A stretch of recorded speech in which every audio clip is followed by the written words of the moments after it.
Aquí está. Es el Rotary y Red Vital que convocan en Antímano el octubre 22 a las 9, de 9 de la mañana a la 1, allá en Antímano, ya saben que es gratuito. Yo recuerdo un día, como hoy, en que se hace alusión al cáncer de mama y se recuerda lo importante que es vigilarse, las mujeres sobre todo, que yo un día armé un lío en la radio, porque había varias organizaciones que se dedicaban a llamar, a hacer educación sobre el cáncer de mama. Pero había muchas. Y yo armé un lío y me llama Nelson Bocaranda, porque Bolivia dirige una de ellas, la más responsable. Y yo, no, yo no me estoy metiendo con Bolivia. Yo lo que digo es que no entiendo por qué hay tantas cosas. O sea, si es un esfuerzo, tú unificas. Y me dice, no, es que hay una que es de los que venden los medicamentos, de las farmacias. Y hay otra que es de la gente. Ok. Siempre me acuerdo de esa anécdota porque a Bolivia hay que agradecerle todo lo que hace en favor de la difusión y la educación del cáncer de mama. Por aquí tengo la cito. Yo les conté en estos días, la gente que ve el programa, tengo un amigo muy querido, siempre ha sido muy leal conmigo en todo, que vive en La Guaira. Entonces él me escribe una carta, diciendo, no me puse a llorar de broma, porque me decía que ya no aguantaba más, que él se iba del país, que esta situación, la vida se ha vuelto compleja, difícil, se le había ido la familia. Y en estos días me llama, me dice, mira, me regresé, me fui y me regresé. David Longa, que está con nosotros, mire. David es concejal, suplente, allí en Vargas, pero no lo han dejado ejercer nunca. Pero lo llamé, digo, porque me pareció que el testimonio era importante, porque al final tú te fuiste y me contaste que llegaste allá a Colombia. A Cúcuta. Cuenta, y la lloradera, la tragedia. Sí, bueno. Pero primero háblame de la carta. Bueno. ¿Por qué te querías ir, Longa, si tú eres tan esperanzador? Bueno, porque llega un momento donde uno ve un país que ya, mi país, donde lo amo y lo adoro, donde a veces se desdibuja de lo que de las expectativas que uno tiene. Pero además ve, Kiko, un cúmulo de esperanza frustrada. Y ves una familia que se te va, unos nietos que se te van. Y eso te va desgarrando. Y eso te va rebanando. Entonces, tengo acá todavía una hija que vino de Chile y me dijo, papá, yo quiero irme donde mi hermana con mi otra nieta. ¿Que está en dónde? Que estaba en Chile ahorita, acabamos de regresar de Cúcuta. Entonces, todo eso... Ayer te digo, vámonos, papá. Vámonos, papá. Pero nos íbamos estábamos entre San Andrés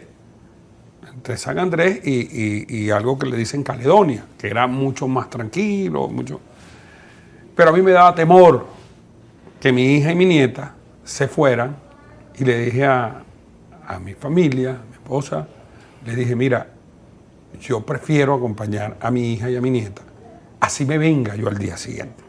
¿Te ibas a ir por Darién, por Panamá, para allá? Sí, por Panamá, pero una zona, te repito, Caledonia, ¿ok? Que es menos complicado. Que es menos complicado. De hecho, esa zona es mucho menos complicada. Entonces, eso, lo que realmente yo... Cuando tú le dijiste a tu esposa que te iba, no me puso a llorar, dijo, pero bueno... No, es que nos íbamos juntos.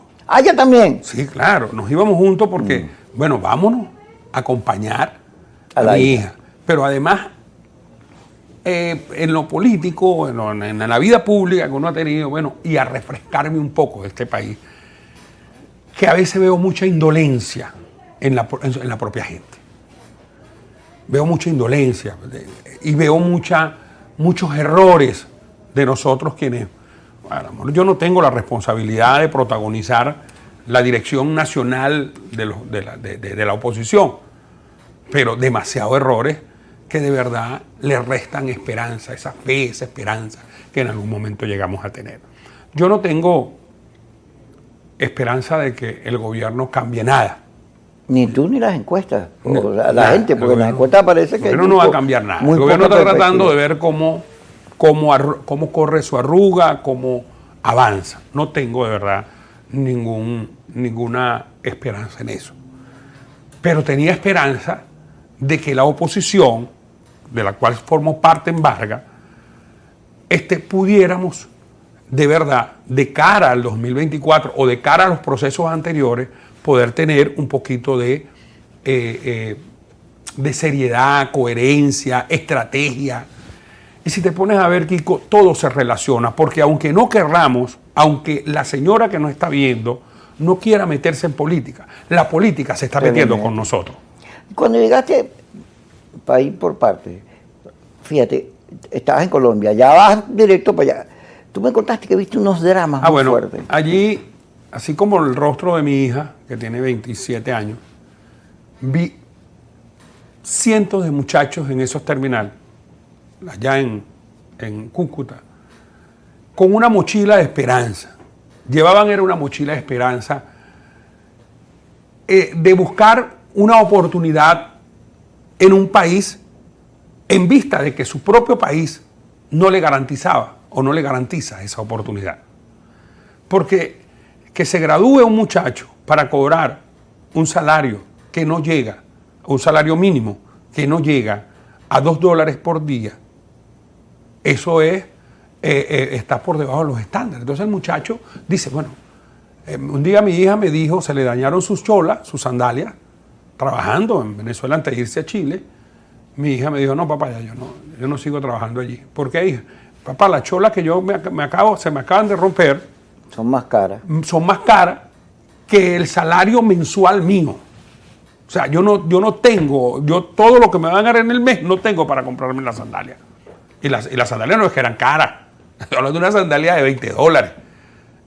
Entonces, mi hija sacó esa cuenta y dijo, no me voy a Chile. Y mi hija duró 3 años trabajando en Chile. 3 años. ¿Cómo le fue? Trabajando, ¿Qué te contaba? Trabajando. Todo el día trabajando. Trabajando. Me decía, papá, trabajando. Trabajó duro. De hecho, hubo un momento donde mi esposa le llevó a la niña, porque pidió a su hija y le llevó a la niña, que era su hija que la había dejado acá, que estuvo con nosotros. Ese fue otro episodio, cuando tú estás con una niña de 2 años, que la mamá la pide. Entonces, o sea, todas esas cosas pasaron. Entonces, se la llevaba ahorita a los Estados Unidos, no, yo te acompaño. Entonces, eso me motivó un poco y también, Kiko, pero me preguntaba sobre esos jóvenes. Y yo logré hablar con muchos de esos jóvenes. ¿Qué te contaban? Llorando con lágrimas en los ojos, que en su país no había oportunidad, que no había esperanza. Oye, pero yo le decía hasta de manera jocosa, mira, vale, algunos que ya cuando estábamos un poco más tranquilos, oye, vale, pero ahí está Chambá, la misión Chambá. Entonces, David, yo estoy inscrito en eso, pero eso no llena las expectativas. Entonces, porque también a veces hay un maquiavelismo de un gobierno que te da por las piernas, te la fractura y entonces te dice, toma, aquí tienes la muleta. O sea, no le das oportunidad a los jóvenes, no produces, o sea, no generas políticas públicas. De irse a otro país, trabajar todo el día, pero seguir en eso, porque los que estaban en Colombia van hacia Estados Unidos vía Panamá, Guatemala. Centroamérica. Sí. Mira, tuve la experiencia de que mi hijo nieto que crié se había ido 1 mes y medio antes. Y bueno, el corazón, el drama de haber pasado el Darién. Entonces, con lo que me contó, o sea, el miedo de que mi hija y mi nieta se fueran. Tú te fuiste a protegerla. Fui el padre protegido. Pero tú ya estás usado, tienes diabetes, hipertensión. No, sí, yo tengo hipertensión, tengo diabetes, difícil pero eso, me fui ¿no? con ese temor, Ajá. ¿me entiendes? Y no estaba en las mejores condiciones de mi salud, pero me fui porque, o sea, por eso, por varias cosas. Pues entonces evaluaba país. Cuando tengo muchos años luchando, lo sabes, 20 años en esa lucha, cuando tú ves que le has dado a la lucha y entonces quienes tienen la responsabilidad de revertir todo eso y de que estratégicamente, de que haya una estrategia, de que haya una acción, una táctica que permita de verdad lograr resultados y salir de esta crisis. Y cuando tú ves que lo que hay es errores y errores, llega un momento donde hasta a ti te responsabilizan, a uno lo responsabilizan, porque uno es el buscavoto, uno es el que allá, mira, sí, ahora esta vez sí, y va. Y entonces cuando vienes a ver, bueno, David, entonces, abajo, ¿ok? Porque allá abajo hay un cúmulo de necesidad hasta en la dirigencia política. Claro, donde vemos la crisis es total. Donde vemos a lo mejor dirigentes que todavía no sé cómo se mantienen, cómo se sostienen, es en la esfera arriba. Pero abajo hay mucho más necesidad. Pero bueno, el detalle es que tenemos esa migración de nuestro futuro, que son los jóvenes. Y por eso es importante decirlo. Tú me decías que te devolviste cuando te enteraste, porque viste a Carla Angola cuando anuncia la decisión del gobierno americano de Biden de cerrar la frontera y los patrocinios estos. Claro, Carla Angola y todos los periodistas serios empezaron, que le hacen seguimiento a la Casa Blanca y a las noticias, todo eso, emite el comunicado de este señor, o sea, lo transmite. En eso le escribo a mi hija, que está allá, una hija que tengo allá, y le escribo. ¿Dónde? ¿En Estados Unidos? En Estados Unidos. Sí, está en su condición de asilo. Y entonces le escribo a mi hija, y mi hija me dice, sí, papá, aquí no, ni te venga, no se te ocurra. No se te ocurra porque no los van a dejar entrar. Entonces, bueno. Y en ese momento la gente que estaba a tu lado, que todo estaba esperando, todo el mundo me imagino la lloradera. Los jóvenes allí, yo voy para adelante. Entonces yo le dije, bueno, hijo, había un grupo de 20 muchachos, 20 jóvenes, le dije, mire, no los van a dejar pasar, ni en Panamá, ni en Costa Rica, y van a perder su dinero, su inversión, sus cosas. Gente que vendió su carro, gente que vendió su moto, gente que vendió su casa. Hubo una familia, me contaron, eso no lo vi, pero me contó alguien, mira, el vecino vendió la casa y se agarró su familia y se fue, completa. Entonces, hubo ese shock. ¿Por qué no te fuiste por avión? ¿Tú te vas por avión? Sí, porque no hay visa, porque hay un conflicto. Por un tema de papeles. Por un tema de documentos. México quitó la visa. Porque resulta que todos los países de Centroamérica, incluso hasta los aliados del gobierno como Nicaragua, quitaron la visa. No hay visa para tú volar a un país más cerca. Entonces está ese drama, pues. Ahora, el venezolano está caminando, está migrando, primero fue hacia el sur. Sí, los que están ahorita en México venían desde Argentina para Chile, Bolivia, etcétera, y están en México. Hay 130,000 varados en México. Claro, hay unos muchachos que llegaron de Perú en ese grupo. Había unos muchachos que se habían venido de Perú con su esposa, su hijo, y venían de Perú, jóvenes. Ahora, primero fue un éxodo, fue una migración hacia el sur. Esa migración hacia el sur, la xenofobia, los malos pagos, los malos tratos, hizo que, la gente se replanteara. El venezolano es faramayero, los que llegaban allá, que emigraron hacia los Estados Unidos, entonces se tiraban Sheffield, mira, aquí estoy ganando metal, y eso lo que hizo fue estimular a otros jóvenes.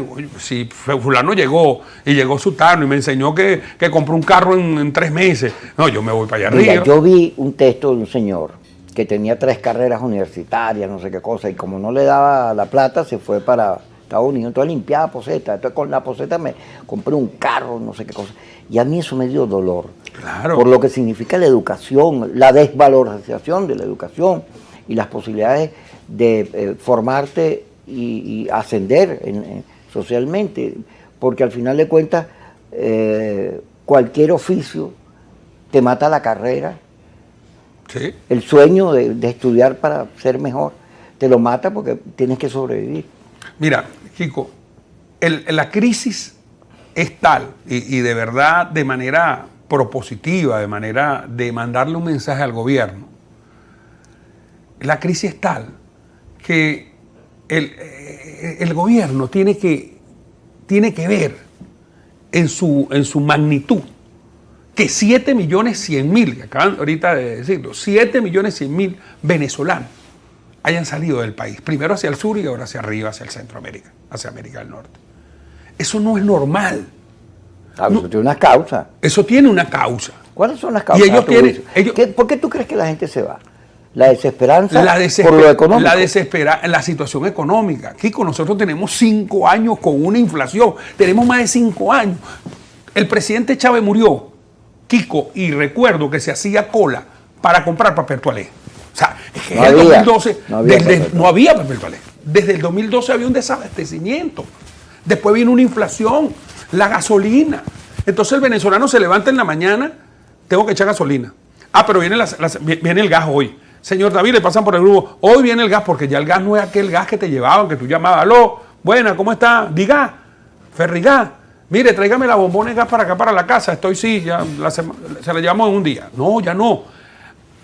Tú tienes que perder medio día en llevar la bombona a la casa comunal o a los compañeros del consejo comunal y entonces esperar allí que llegue el camión para llevarte el cilindro, los 2 cilindros para tu casa.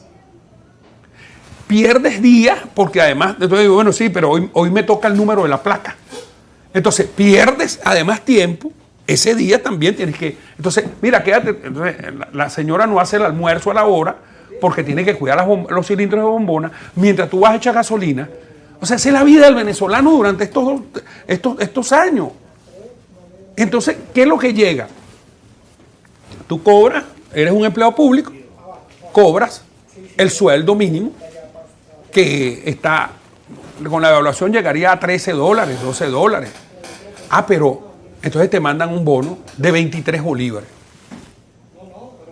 Un bono por la patria, 23 bolívares. O bonos compensatorios a través de la patria. Un control social perverso. Bueno, si te pones... A mí no me llega, ni me ha llegado, ni me llegará. Claro, porque tú eres opositor. No. Yo estoy... Y de paso, yo me metí en el sistema patria por el tema de la gasolina. También me la quitaron. Yo tenía un camión Cava, 350. Ah, pero eso es plata. Claro, yo tenía un camión Cava 350, pero como no tenía cupo... para la gasolina. Para la gasolina tuve que venderlo. Ah. Pero es que nunca fui, mira, pero ¿cómo hago yo? Y yo me metí en patria. Y tuve que vender el camión. Quédate ahí. En Twitter, diciendo que él no entendía cómo es que se fueron a reunir en Panamá y no fueron para el Darién a expresarle su solidaridad. Pero también es que el país se ha vuelto y tiene rato en una permanente queja. Y yo veo a la gente, cuando hablo con la gente, los que se quedan, porque uno está como saturado, ¿no? Sí.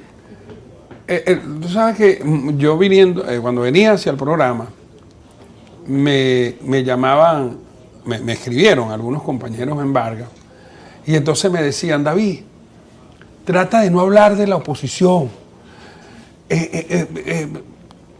Acuérdate que el enemigo es el gobierno. No, yo no, o sea, yo creo que aquí hay que hacer una reflexión sobre la responsabilidad del gobierno y sobre los otros actores que tienen responsabilidad sobre esta situación. De eso vamos a hablar, pero porque ya van a decir, lo trajiste para que hable mal del G4. El G4 no necesita que nadie hable mal del yo no, inventado. Ellos hacen sus cosas tan obvias que... Pero fíjate, en México ahorita estaba leyendo, hay 130,000 venezolanos en las calles. No solo venezolanos, hay de otros países, porque el sueño americano ha sido una ilusión que los países que viven y tienen economías que no les permiten el mínimo, ni siquiera sobrevivir, pues ven en los Estados Unidos una posibilidad. Sin embargo, todo eso estaba lleno de unos cuentos y también de unas campañas dirigidas. Es verdad, el drama de la inmigración es duro, es muy cruel, porque a todos nos llena de dolor, todos tenemos, en mi familia, todos los muchachos se fueron, todos, no queda ninguno, queda el hijo mío, y yo los tengo viejitos, no me dé. Y esos son unos dolores, porque el que se va se lleva parte de ti, tú lo recuerdas y quieres que regresen, y los que están afuera están pendientes de ti y tú de ellos, entonces, pero de repente tú ves esa gran migración que se va soñando con una vida mejor y empiezan en Perú, en Chile, a tratarlos como si fueran menos personas que los demás. Nosotros que hemos sido un país tan solidario con todo el mundo, con Colombia, con Argentina, con Chile, con la dictadura. Y entonces empiezan a maltratarte, y los presidentes y la oposición de cada uno a jugar contigo también, como juegan los americanos, que montan a los venezolanos y se los tiran los republicanos a los demócratas, a la casa de Kamala Harris. Entonces tú ves que detrás del drama, que ya es duro, hay toda una cantidad de juegos perversos. Eso del Darién, que me parece. Diosdado le dice, no, bueno, ¿y cómo es que graban eso? ¿Cómo es que hay wifi ahí? Yo no sé si allá hay wifi o no, pero yo lo que sé es que, aparte que la gente que pasa por ahí es un drama, pierde la vida, etcétera. Yo no tengo que dudar de eso. Luego llegan a Guatemala, de Panamá para Guatemala, para Costa Rica, etcétera. Lo dije en el orden que no es, pero no importa. Y entonces les van quitando plata y alcabalas y maltratos y lo van haciendo. De manera que cuando llegan a la frontera con México, no es que lo dejan pasar, hay una cifra de devolución enorme. Entonces digo, ¿cómo estaremos nosotros llenos de angustia que no somos capaces de meternos en esa cosa suicida que es eso, ¿no? Sí. Perversa. Y es allí el Darién, pero hacia abajo también, hacia abajo, hacia el sur, también hubo muchas amenazas, muchos riesgos, muchas muertes, muchachos a pie y le tiraron los carros, muchachos buses que se fueron muchos los jóvenes que perdimos, mucha gente nuestra que perdimos en el sur y ahora hacia el norte. Me hace recordar, Kiko, un episodio, yo vi a Bolívar, la serie Bolívar, y hay un episodio donde uno de los llaneros se va con Bolívar y cruza el páramo de los Andes y pasa todo eso. Y entonces cuando llegan a Colombia, el señor, empieza a pasar hambre. Y le habían prometido la libertad, la conquista, la lucha. ¿Me entiendes? Que eran héroes de la patria, que iban a ser unos héroes. Entonces me recordaste ahorita cuando me recordaste ese episodio donde veo al señor que uno de los compatriotas que se fueron de aquí, llanero, que se fueron a luchar y cuando llegaron a Colombia, que bajaron por toda esa... Oye, en un momento ese hombre pedía y se ha robado un pan. Bueno, y Santander lo ha puesto preso porque había que dar el ejemplo. Y entonces, dentro de la cuestión de que ¿por qué robó el pan? Bueno, robó el pan porque me estoy muriendo de hambre. Y ustedes me prometieron que yo iba a ser un héroe y que nos iban a tratar y todo lo demás. Bueno, Bolívar estaba en Perú, arriba, luchando hacia arriba, y Santander estaba allí en Colombia. Lo cierto del cuento es que cuando viene el negro primero, uno de los que bajaron, de los asistentes de Bolívar, se da cuenta que ese hombre está preso ahí y le pide a Santander que libere. Dice que no, me fui para ese cuento porque en el transitar de la vida pareciera que nosotros tenemos ese mal de que nuestros hermanos de los países, Colombia, Perú, no recuerda que quien libertó ese país fue el libertador Simón Bolívar, pero que además anduvo a caballo y que fue muchas las luchas y mucho la sangre y muchos los hombres que se perdieron para que ellos tuvieran libertad. Y que el trato que se le ha dado con la xenofobia, con todo, a nuestros hermanos venezolanos, producto de una crisis que tenemos que reconocerla, porque las cosas no se pueden decir en medias tintas. Aquí hay una crisis. Y si algo le puedo pedir yo al señor Maduro, al cual conocí una vez en el hospital del Seguro Social, cuando asesinaron a mi amigo Omar, el prefecto de Vargas, un prefecto que asesinaron en Vargas, y Maduro llegó allá abajo. Si algo le puedo pedir yo a él, que no lo veo o no lo conozco, sino lo conocí allí, un hombre alto, se paró con los ojos tristes, es que piense en esa migración. Piense en esa migración.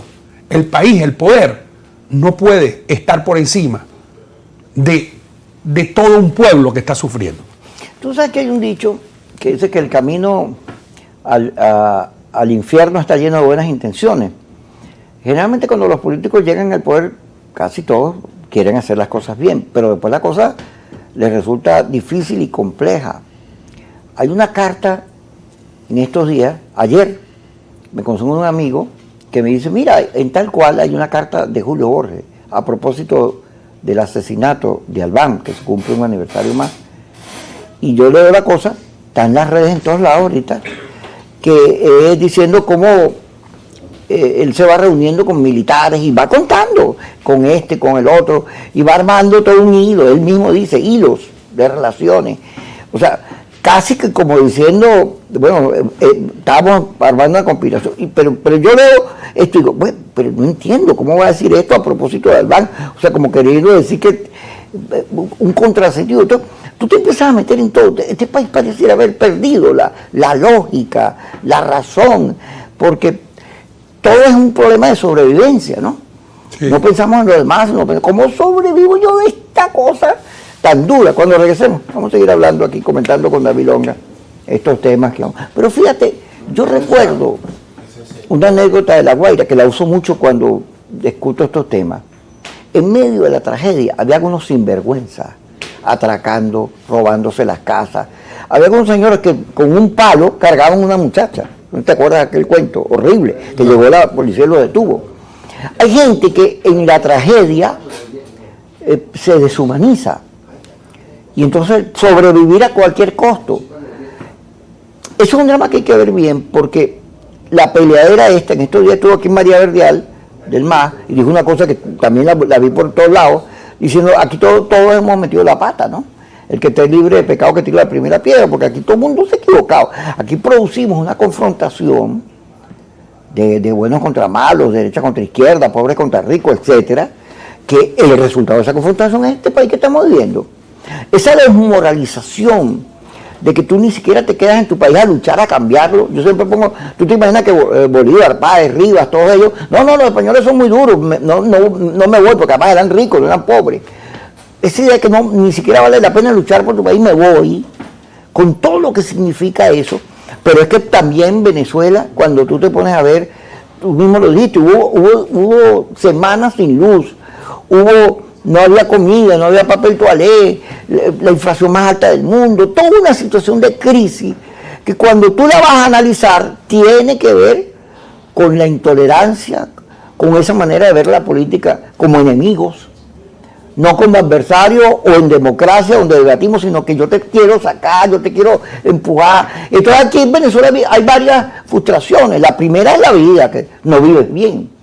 País petrolero con las mejores reservas del mundo y resulta que la industria petrolera no sirve. Pero además de eso, el gobierno que le prometió a las grandes mayorías una mejor calidad de vida, y hoy vivimos peor que antes. Y la oposición, que todos los días quería sacar al gobierno, no solo no lo logró, sino terminó corrupta, repartiéndose la cochina de monómeros. Entonces, claro, un país que los psicólogos sociales desmotivado. Y ahora tú ves que hay un instinto de sobrevivencia muy fuerte, que la gente dice, no me voy a dejar fregar, yo voy a luchar, voy a echar para adelante. Veía la encuesta de Atanal y 64% dice estar ocupado, ya sea en un trabajo que él inventó, una empresa que él montó, ya sea en Bonero, ya sea porque trabaja para el gobierno, ya sea que trabaja para la empresa privada o lo que sea. Que significa que un país se enfrenta a la adversidad, pero no se enfrenta a la adversidad, voy a vencer, voy a ganar, no, voy a sobrevivir. Sí, eso es lo triste. Estamos en un país, lamentablemente en un país donde estamos sobreviviendo. O sea, aquí no vivimos, aquí sobrevivimos. Sobrevivimos a todo lo que tú acabas, a todo ese panorama que nos sucede a todos los venezolanos, en todos los extractos. Pues cuando se va la luz, se va allá en Chacao, allá donde tú vives, en Baruta, donde tú vives, como se va allá en el barrio. Porque, o se va aquí en la... Yo acabo de tener una semana sin agua. Bueno, una semana sin agua. O sea, todo. Aquí todo se ha desvalorizado. Todos tenemos el mismo drama. ¿Ok? Kiko, pero tú acabas de dibujar el país que tenemos. Y yo dije que se había desdibujado el país donde yo crecí. Yo crecí en La Guaira, en esa Guaira, donde los mejores bailes, las mejores orquestas llegaron a Camburichico. A los carnavales. A los carnavales. Y habían orquestas. En esa Guaira pude yo bailar con Rubén Blades, pude yo bailar con Willy Colón, con Marvin Santiago. O sea, y ellos venían y decían, si tocamos en La Guaira y pegamos en La Guaira, pegamos en el país. Si no pegamos en La Guaira, nos va a ir mal en el país. Bueno, ese país no lo ha podido vivir mi hija. Yo ganaba. Le tocó la vaca flaca. Yo ganaba, Kiko, en mi primer trabajo como office boy, cuando salí de bachillerato, como office boy en una compañía de aduana, yo ganaba, cuando el dólar estaba a 4.30, yo ganaba $900. Yo me ganaba $200. Para el entonces me ganaba $200, yo haciendo office boy. Tenía yo 15 y 16 años. Entonces, Kiko, era un país distinto al que me dijo mi hija, mire papá, las sandalias se me rompieron y no me cuesta, o sea, lo que me gano el mes no me cuesta lo que cuesta las sandalias. Es un drama permanente. Ahora, ¿qué hacemos? ¿Qué hacemos? Bueno, yo me vine con más esperanza cuando crucé para Cuba, porque quienes nos quedamos aquí, y yo siempre lo he dicho, no tenemos otro camino. El único camino es seguir luchando. Es seguir luchando con las herramientas que sabemos luchar. Yo solo le pido a este pueblo, de verdad que le pido al pueblo, porque yo al gobierno, te repito, no tengo mayor esperanza con este gobierno. Cuando tú revisas, ves Ciudad Guayana, hecho un desastre. Yo trabajo en una zona de puerto, o vivo en una zona de puerto, y yo sé la cantidad de contrabando de extracción del aluminio de esa zona que pasaron por ese puerto. Yo sé todo el desastre en lo cual han incurrido los que controlan el puerto y el aeropuerto y la aduana, que es una sola familia, que son jefe de la aduana, jefe del ejército, de la relación militar con los comandos.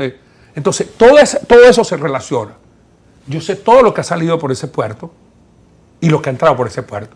Los puerta a puerta. ¿Qué es un puerta a puerta? Es un contrabando, Kiko. Es un contrabando. Porque puerta a puerta tú metes cualquier cosa pero allí. Sin el puerta a puerta. No, eso, una ayuda. Eso le ha dado solución. Eso le ha dado solución. Pero cuando lo hablas en términos, cuando tú hablas eso en términos del erario, de lo que entra, del fisco, ¿cuánto? Porque es una ayuda, Kiko. Pero tú sabes cuánto cuesta sacar un contenedor allí en efectivo, allí para el señor de operaciones. ¿Sabes cuánto cuesta? Bueno, lo saben ellos cuánto cuesta y lo saben los agentes aduanales. Bueno, por eso te puse el ejemplo de la tragedia de La Guaira, que en medio de la lluvia, de la tragedia, había gente que estaba saqueando y haciendo cosas peores de lo que estaba ocurriendo, o sea, agregándole más maldad o más dolor a lo que estaba pasando. Y eso es un dolor, el hecho que un funcionario...